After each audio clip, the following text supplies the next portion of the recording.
Welcome back on capital news. चलिए देखते हैं दिल्ली की 25 फटाफट बड़ी खबरें। साथ ही डेली खबरों से अपडेट रहने के लिए चैनल को सब्सक्राइब करने के साथ वीडियो को लाइक करें। दिवाली भैया दूज पर दिल्ली वालों को होगी बसों की किल्लत। सड़कों से हटाई गई 556 सीएनजी बस। राजधानी दिल्ली में दिवाली और भैया दूज के मौके पर बस से सफर करने वालों को परेशानी झेलनी पड़ सकती है। दिल्ली ट्रांसपोर्ट कॉरपोरेशन की 556 सीएनजी बसें खराबी और तय उम्र पूरी होने के कारण सड़कों से हटा दी गई है। अब डीटीसी के बेड़े में शामिल 705 सीएनजी बसों में से केवल 179 चल रही है। यानी त्योहारी सीजन में दिल्ली की सड़कों पर बसों की भारी कमी रहेगी। डीटीसी के अधिकारियों के अनुसार इन बसों ने या तो 15 साल की तय उम्र पूरी कर ली है या फिर चलने की किलोमीटर सीमा पार कर ली है। नियमों के मुताबिक ऐसी बसों को अब सड़कों पर नहीं उतारा जा सकता। पिछले साल भी जब बसों की उम्र पूरी हो रही थी तब तत्कालीन सरकार ने नई बसों की कमी के कारण इनके संचालन की अवधि कुछ समय के लिए बढ़ा दी थी, लेकिन अब वह अवधि भी खत्म हो चुकी है। इसलिए चरणबद्ध तरीके से पुरानी बसों को सेवा से हटा दिया जा रहा है। लंबे इंतजार के बाद अब दिल्ली वालों के लिए खुल जाएगा चिड़ियाघर। इस दिन से कर पाएंगे सैर। राजधानी दिल्ली के बच्चों और परिवारों के लिए एक अच्छी खबर है। लंबे इंतजार के बाद राष्ट्रीय प्राणी उद्यान यानी चिड़ियाघर जल्द ही विजिटर्स के लिए दोबारा खुलने जा रहा है। बर्ड फ्लू के खतरे के कारण चिड़ियाघर को पिछले कुछ समय से बंद रखा गया था।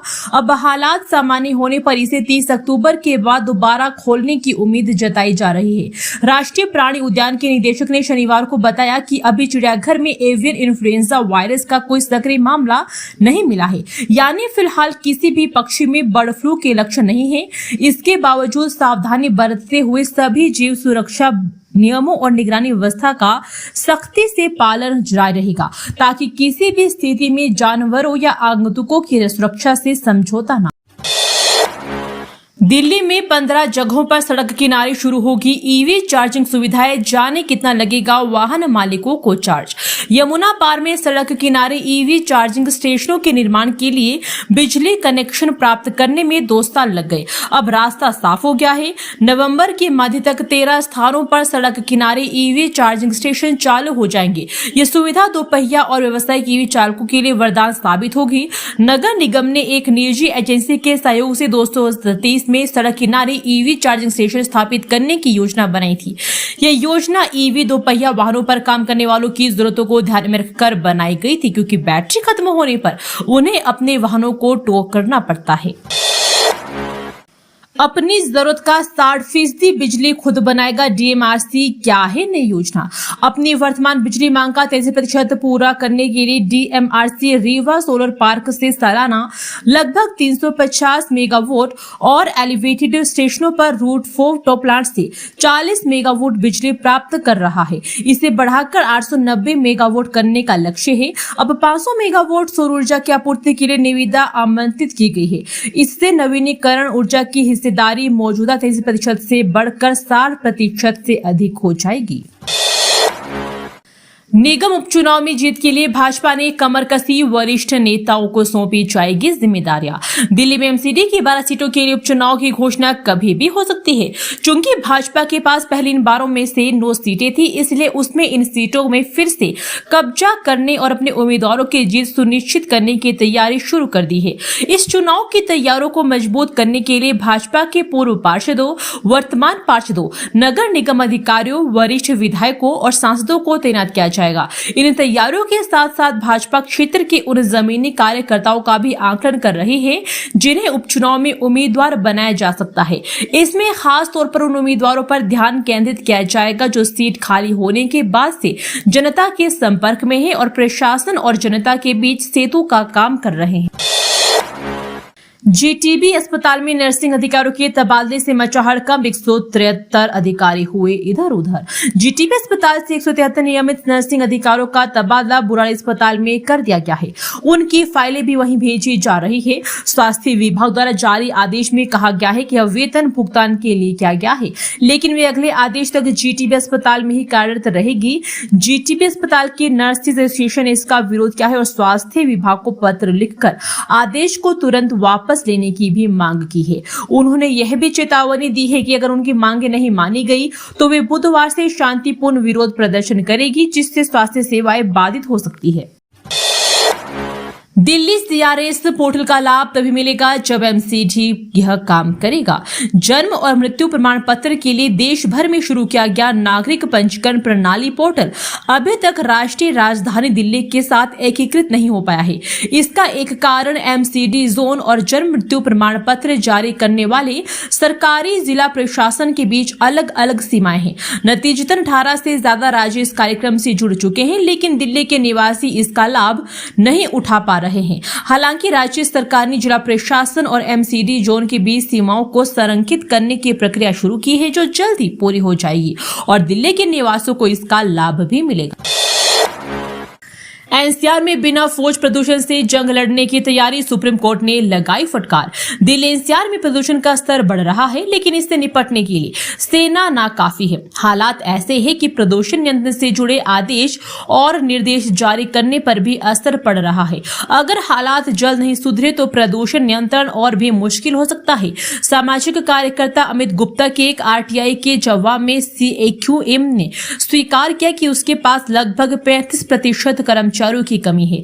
56 स्वीकृत स्थायी पद है, जिनमें से 18 रिक्त है। हालांकि 38 कर्मचारियों का स्टाफ पूरा है, लेकिन महत्वपूर्ण नियुक्तियां केवल स्थायी पदों पर ही की जाती है। वर्तमान सरकार में ऑटो चालकों का हो रहा शोषण, केजरीवाल ने भाजपा पर लगाए गंभीर आरोप। आम आदमी पार्टी के संयोजक अरविंद केजरीवाल पार्टी कार्यालय में ऑटो चालकों के लिए आयोजित दिवाली मिलन समारोह में शामिल हुए। उन्होंने उनकी समस्याएं भी सुनी। उन्होंने कहा, ऑटो चालकों से मेरा रिश्ता बहुत पुराना और गहरा है। उनसे मिलकर मुझे हमेशा अपनापन महसूस होता है। केजरीवाल ने आरोप लगाया कि आप सरकार के दौरान ऑटो चालकों को कई सुविधाएं और रियायतें दी गई। उन्होंने कहा, हमने ऑटो चालकों के लिए बहुत काम किया, हम उन्हें नहीं भूले, लेकिन ऑटो चालक हमें भूल गए। उन्होंने कहा कि सरकार बदलते ही ऑटो चालकों का शोषण एक बार फिर शुरू हो गया है। फ्लाईओवर विज्ञापन पर एमसीडी की मंजूरी, बाकी ढांचों पर अनुमति के लिए पीडब्ल्यूडी फिर भेजा जाएगा प्रस्ताव। दिल्ली नगर निगम ने दिल्ली सरकार को फ्लाईओवरों के रखरखाव और सुंदरीकरण के लिए पिल्लर पर इश्तिहार लगाकर राजस्व जुटाने की अनुमति दे दी है। इससे लोक निर्माण विभाग को बड़ी राहत मिली है। विभाग जल्द ही इस योजना पर अमल करने के लिए टेंडर जारी करेगा। हालांकि फ्लाईओवरों के अन्य हिस्सों सहित फुट ओवर ब्रिज, अंडरपास व सबवे पर विज्ञापन से राजस्व जुटाने की मंजूरी मिली है। ऐसे में लोक निर्माण विभाग के एक अधिकारी ने कहा कि फिर से एमसीडी के पास प्रस्ताव भेजकर इसकी मांग की जाएगी। इससे पहले एमसीडी दिल्ली मेट्रो को इश्तिहार के जरिए भी कमाई करने की मंजूरी दे चुकी है, लेकिन सुप्रीम कोर्ट के आदेश पर ऐसा किया गया था। ऐसे में पीडब्ल्यूडी सुप्रीम कोर्ट का भी दरवाजा खटखटा सकता है। दिल्ली के सहकारिता मंत्री और अधिकारी खुलवाएंगे सहकारी बैंकों में खाते, दिल्ली में खुलेगी नई बैंक शाखाएं। दिल्ली सरकार के सहकारिता मंत्री रविंद्र इंदिरा सिंह ने यह घोषणा की है कि सहकारिता विभाग के मंत्री से लेकर सभी अधिकारी एवं कर्मचारी अपने खाते सहकारी बैंकों में खुलवाएंगे। ऐसा इसलिए ताकि सहकारी बैंकों के प्रति विश्वास और सहभागिता का मजबूत उदाहरण स्थापित हो सके। उन्होंने अगले महीने सहकारिता सप्ताह से जुड़े आयोजनों की जानकारी भी दी। रविवार को दिल्ली नागरिक सहकारी बैंक की वार्षिक आम सभा में बतौर मुख्य अतिथि मंत्री ने कहा कि अब सहकारी बैंकों की नई शाखाएं दिल्ली के विभिन्न इलाकों में खोली जाएगी।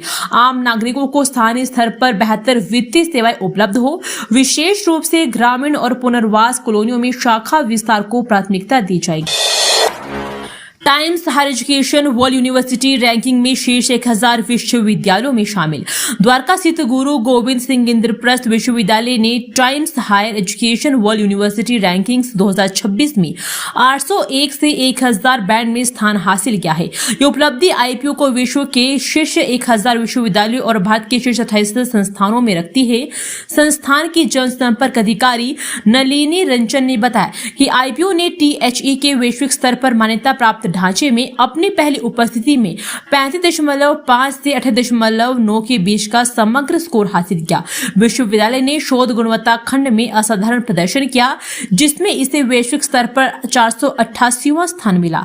आईपीओ का उदाहरण प्रभाव स्कोर 40.5 और शोध उत्कृष्टता स्कोर 71.8 रहा, जो शोध आउटपुट में उत्पादकता और प्रभाव को उजागर करता है।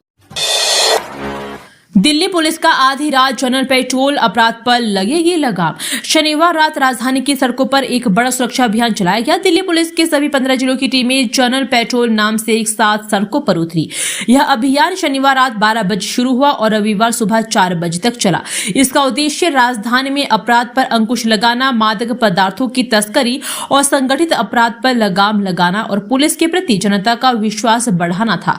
अब तक का सबसे बड़ा रात्रि गश्ती अभियान माना जा रहा है, जिसमें सभी पुलिस शाखाएं, थाने, जिला स्तरीय टीमें और वरिष्ठ अधिकारी शामिल थे। दिल्ली पुलिस आयुक्त सतीश गोलचा ने व्यक्तिगत रूप से इस अभियान की निगरानी की। उन्होंने सुरक्षा व्यवस्था का जायजा लेने के लिए पूर्वी, दक्षिण पूर्वी और नई दिल्ली जिलों का दौरा किया। उन्होंने सड़कों पर तैनात पुलिस कर्मियों से मुलाकात की, उनका मनोबल बढ़ाया और उन्हें गश्त के दौरान सतर्क रहने के भी निर्देश दिए। संबंधित जिलों के उपायुक्त और अतिरिक्त उपायुक्त भी मौजूद थे। आयुक्त ने व्यक्तिगत रूप से कई चौकियों का दौरा किया, वहां ने जांच प्रक्रिया का अवलोकन भी किया और मौके पर अधिकारियों से बात की। वर्क फ्रॉम होम के नाम पर ठगी कर खरीदा तथा क्रिप्टो करेंसी, एक व्यक्ति गिरफ्तार। शाहदरा साइबर पुलिस स्टेशन ने वर्क फ्रॉम होम स्कीम की आड़ में धोखाधड़ी करने वाली एक गिरोह के एक सदस्य को गिरफ्तार किया है। आरोपी की पहचान सुखप्रीत सिंह 25 वर्षीय के रूप में हुई है, जो जगरांव, लुधियाना, पंजाब का रहने वाला है। वे कमाए हुए पैसों से क्रिप्टो करेंसी खरीदता था और फिर उसे ऊंची कीमत पर बेचकर पेट्रोल पंपों पर एटीएम कार्ड स्वाइप करके पैसे निकाल लेता था। जांच के दौरान पुलिस ने 3 मोबाइल फोन, 6 सिम कार्ड और 12 एटीएम कार्ड बरामद किए। शाहदरा जिले के डीसीपी प्रशांत गौतम ने बताया कि पीड़िता विश्वकर्मा नगर निवासी संगम यादव ने इंस्टाग्राम पर वर्क फ्रॉम होम सेवाओं का एक विज्ञापन देखा। विज्ञापन पर क्लिक करने के बाद वह आरवी नामक एक टेलीग्राम ग्रुप में शामिल हो गया, जिसके एडमिन ने खुद को विमर्स कंपनी का कर्मचारी बताया। त्योहार के मौसम में उमड़े खरीदार, भीड़ प्रबंधन और सुरक्षा के लिए कोई व्यवस्था नहीं। दिवाली की तैयारियों में बड़ी संख्या में लोग बाजारों में उमड़ रहे हैं। शाम के समय प्रमुख बाजारों की सड़कों पर भीषण जाम लग रहा है। लाजपत नगर, साउथ एक्सटेंशन और सरोजनी नगर जैसे लोकप्रिय बाजारों में रोजाना 1.5 से 2 लाख लोग आ रहे हैं, जिससे यातायात जाम की समस्या बिल्कुल नहीं है। सुरक्षा जांच और भीड़ नियंत्रण के इंतजाम भी पूरी तरह से नदारद है। पार्किंग की समुचित व्यवस्था न होने से वाहन सड़कों पर ही खड़े हो रहे हैं। इसके अलावा बाजारों में ना तो सुरक्षा जांच हो रही है और ना ही भीड़ प्रबंधन। लाजपत नगर मार्केट की ओर जाने वाले रिंग रोड और आउटर रिंग रोड पर रविवार शाम से ही जाम की स्थिति बनी हुई है। बाजार में ग्राहकों की भारी भीड़ के कारण अंदरूनी सड़क पर यातायात का दबाव बढ़ गया है, जिससे जाम लग गया और इससे आश्रम की तरफ भी जाम लग गया। दिवाली से पहले दिल्ली पुलिस का ऑपरेशन सुरक्षा शुरू। जिले के विभिन्न जगहों पर तैनात किए गए 200 जवान। दीपावली के नजदीक आते ही रोहिणी जिले की सुरक्षा व्यवस्था को चाक चौबंद कर दिया गया है। पुलिस ने ऑपरेशन सुरक्षा की शुरुआत कर दी है। बाजार, माल और सड़कें, चौराहे समेत सीमा इलाके में पुलिस गश्त बढ़ा दी गई है। कई जगहों पर विशेष हथियारबंद नाकाबंदी भी की गई है, ताकि अपराधियों और असामाजिक तत्वों पर नजर रखी जा सके। रोहिणी जिला पुलिस उपायुक्त राजीव रंजन ने बताया कि सुरक्षा के इस अभियान में सीमावर्ती क्षेत्र पर भी सुरक्षा पहले से ज्यादा बढ़ा दी गई है, ताकि सीमा पार से होने वाली अवैध गतिविधियों पर पूरी तरह से शिकंजा कसा जा सके। पूरे जिले में 200 से ज्यादा अधिक वाहनों को वाहन, बाजार, मॉल समेत भीड़भाड़ वाले इलाकों में चेकिंग के साथ असामाजिक तत्वों पर भी नजर रखने के लिए कहा गया है। दिल्ली के मुखर्जी नगर स्थित इस अपार्टमेंट वालों की मुसीबतें बढ़ी, काटे जाएंगे बिजली पानी के कनेक्शन। मुखर्जी नगर स्थित सिग्नेचर व्यू अपार्टमेंट खाली करने की समय सीमा रविवार रात 12 बजे समाप्त हो जाएगी। शाम तक 336 फ्लैटों में से लगभग 280 खाली हो चुके थे। 55 से 56 फ्लैट अभी भी खाली है। अंतिम चेतावनी के अनुसार नगर निगम सोमवार सुबह बिजली पानी समेत सभी सुविधाओं को काट देगा। निगम और पुलिस प्रशासन ने इस कार्रवाई के लिए कमर कस ली है। पुलिस ने देर शाम अपार्टमेंट का दौरा भी किया और आरडब्ल्यूए पदाधिकारियों से बातचीत की। रविवार को समय सीमा के आखिरी दिन 21 निवासियों ने अपने फ्लैट खाली कर दिए। इस बीच जिन लोगों ने अपने फ्लैट खाली नहीं किए थे, वे राहत पाने के लिए अधिकारियों और राजनेताओं से गुहार लगाते रहे। लालू यादव, राबड़ी और तेजस्वी के खिलाफ आरोप थे। आईआरसीटीसी घोटाला मामले में दिल्ली कोर्ट में हुई सुनवाई। आगामी बिहार चुनाव के बीच आईआरसीटीसी होटल भ्रष्टाचार मामले में लालू प्रसाद यादव के खिलाफ आरोप तय हो गए। राउज एवेन्यू स्थित विशेष न्यायाधीश की अदालत ने आज आईआरसीटीसी होटल भ्रष्टाचार मामले में पूर्व रेल मंत्री लालू प्रसाद यादव के खिलाफ आईपीसी की धारा 420, धारा 120 और भ्रष्टाचार निवारण अधिनियम के तहत आरोप तय कर दिए हैं। कोर्ट ने राबड़ी देवी और तेजस्वी यादव के खिलाफ भी धोखाधड़ी और आपराधिक षड्यंत्र के आरोप तय कर दिए हैं। अदालत ने तीनों आरोपितों से पूछा कि क्या आप खुद को दोषी मानते हैं या मुकदमे का सामना करेंगे। तीनों आरोपितों ने खुद को दोषी मानने से इनकार कर दिया और कहा कि वे मुकदमे का सामना करेंगे और इसे चुनौती देंगे। बिहार चुनाव से पहले आरजेडी की परेशानी बढ़ी। आईआरसीटीसी घोटाले में लालू, राबड़ी और तेजस्वी के खिलाफ आरोप थे। बिहार विधानसभा चुनाव से ठीक पहले पूर्व रेल मंत्री लालू प्रसाद यादव और राबड़ी देवी व तेजस्वी यादव को तगड़ा झटका लगा है। दिल्ली की राउज एवेन्यू स्थित विशेष न्यायाधीश की अदालत ने सोमवार को आईआरसीटीसी होटल भ्रष्टाचार मामले में पूर्व रेल मंत्री लालू प्रसाद यादव के खिलाफ आईपीसी की धारा 420, धारा 120 और भ्रष्टाचार निवारण अधिनियम के तहत आरोप तय कर दिए हैं। अधिनियम ने कोर्ट ने राबड़ी देवी और तेजस्वी यादव के खिलाफ भी धोखाधड़ी और आपराधिक षड्यंत्र के आरोप तय किए। अदालत ने तीनों आरोपितों से पूछा, क्या आप खुद को दोषी मानते हैं या मुकदमे का सामना करेंगे। तीनों आरोपितों ने खुद को दोषी मानने से इनकार किया और कहा कि वे मुकदमे का सामना करेंगे और इसे चुनौती भी देंगे। पीएफआई को दिल्ली हाईकोर्ट से राहत, केंद्र सरकार के विरोध को किया खारिज। दिल्ली हाईकोर्ट ने कहा कि पीएफआई संगठन पर प्रतिबंध को बरकरार रखने वाले यूएपीए ट्रिब्यूनल के आदेश को हाईकोर्ट में एक रिट याचिका के रूप में चुनौती दे सकता है। साथ ही अदालत ने याचिका की स्वीकार्यता पर केंद्र सरकार के विरोध को खारिज कर दिया। पीएफआई ने केंद्र सरकार द्वारा लगाए गए प्रतिबंध की पुष्टि करने के यूएपीए ट्रिब्यूनल के आदेश को चुनौती दी थी। कॉलेज में छात्रों की सभी समस्याओं का समाधान करेंगे, साथ ही अब छात्र खुलकर कर सकेंगे अपनी बात।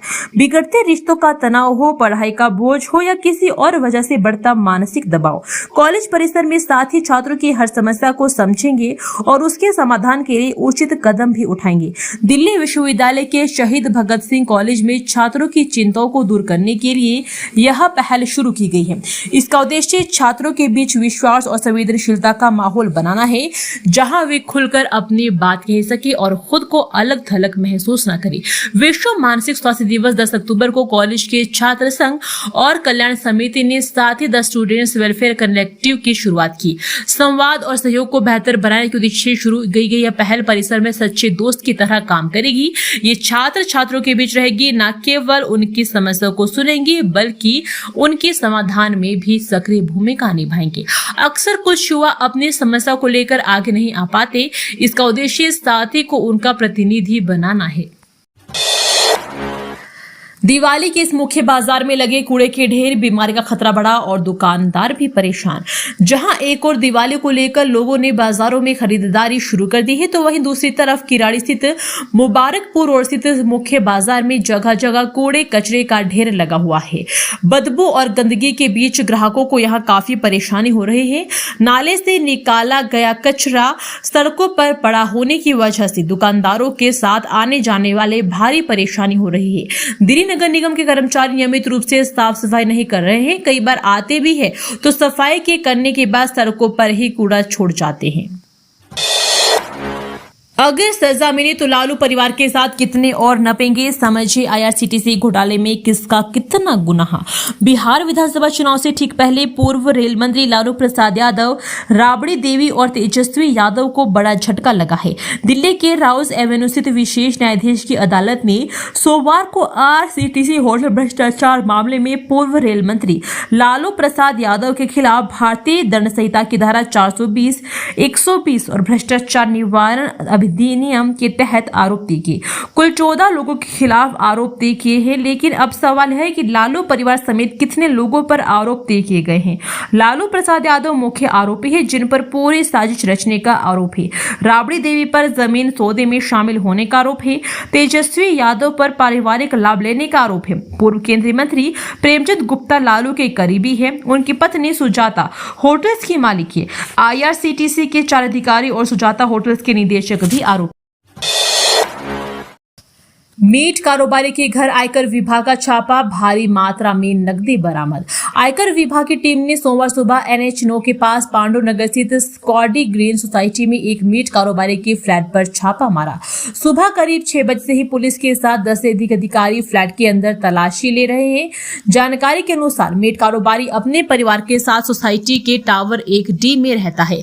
उसके बैंक खाते में भारी मात्रा में लेन देन होने के कारण वे आयकर विभाग की नजर में आया। मेरठ से आयकर विभाग की टीम सोमवार सुबह 4 वाहनों से स्कॉडी ग्रीन सोसाइटी पहुंची। गेट 2 के पास स्थित टावर 1D की 12वीं मंजिल पर मीट कारोबारी के घर पर छापेमारी की। अल्पसंख्यकों को खुश करने आप ने पटाखों पर लगवाई थी रोक, बीजेपी का केजरीवाल पर निशाना। दिल्ली में बीजेपी अध्यक्ष वीरेंद्र सचदेवा ने आप पर गंभीर आरोप लगाए हैं।